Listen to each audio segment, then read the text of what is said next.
Learning doesn't happen in the blink of an eye, but rather it's a process in which behavior changes due to experience, practicing, studying, or by being taught. In the case of teaching, educators try to utilize various learning strategies to establish a positive and successful learning environment. In a perfect world, teachers would be graced with the presence of little angels sitting in their desks quietly with their hands folded in their laps. This is most definitely not the case in the real world. There is always that one kid who talks out of turn, is hyperactive, and doesn't care about good grades. So what learning strategy can the teacher employ to help these students reach their full potential? 2 words: operant conditioning. Reinforcement is a key component to operant conditioning. In the classroom, a teacher can use positive reinforcement to increase a student's behavior. For example, if a student does well on a test, the teacher puts a sticker on. The main point here is that the teacher is adding something to the situation to increase the student's behavior. How effective, though, is this technique? I mean, I'm sure it's great to get gold stars or smelly stickers in elementary school, but what about high school or university? Positive reinforcement in such an environment is a great strategy, but what type of reinforcer is most effective? Thus, reinforcement should be age appropriate, what would motivate a child versus an adult. In the case of elementary education, positive reinforcement may have the best impact.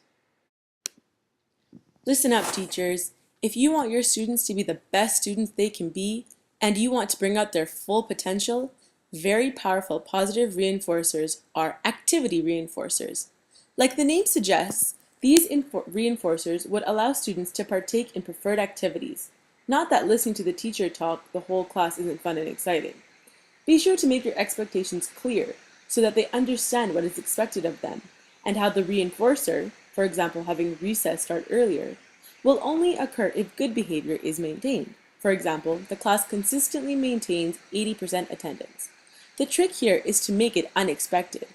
Have such an opportunity occur periodically throughout the term to ensure that the quality of the work and attitude is maintained, and students aren't solely thinking with the end in mind when they're doing their work, so to speak. Also, always follow through with your reinforcement. For example, give the students the recess as promised to ensure the validity of the reinforcement. Lastly, change up reinforcements so that old reinforcers don't become boring.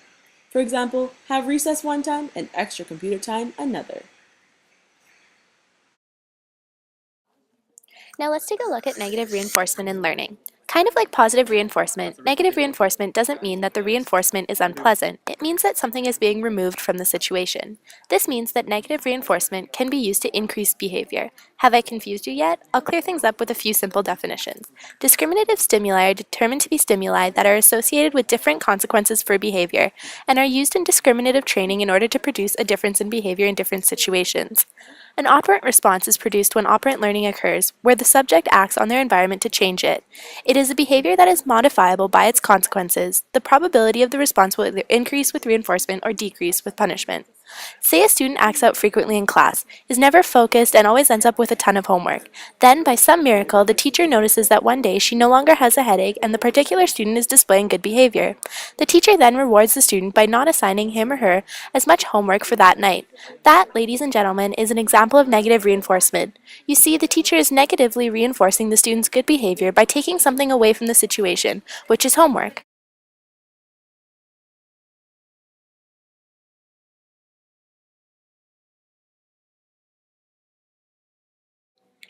By this action, the teacher would then hope that the student would increase their good behavior in class in order to receive more of the negative reinforcer, not receiving as much homework.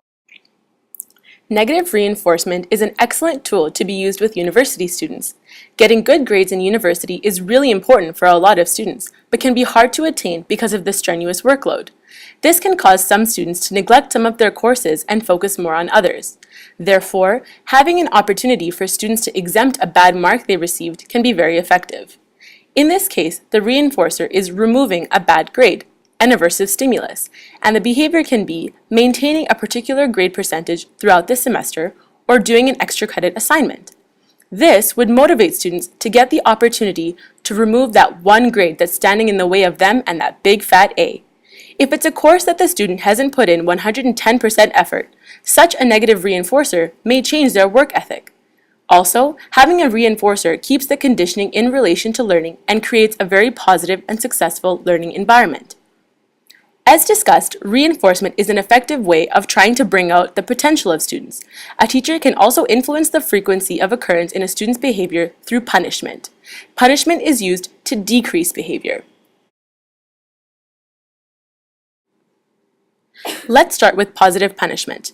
If this same disruptive kid is acting out during class and the teacher adds more homework to his list as a result, that is an example of positive punishment. The teacher is adding to the situation to decrease the behavior.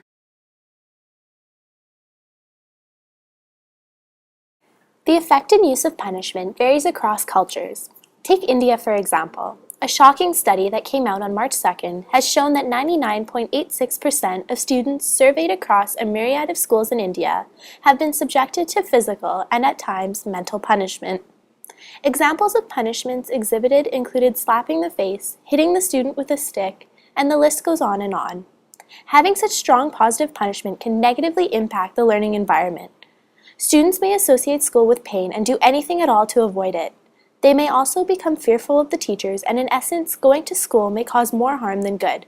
However, in some cases, some argue that it is an effective tool to keep children from engaging in undesirable behavior, especially in countries like India. However, in the case of schools in Western society, having punishment is not very effective if trying to increase the motivation and establishing a positive learning environment.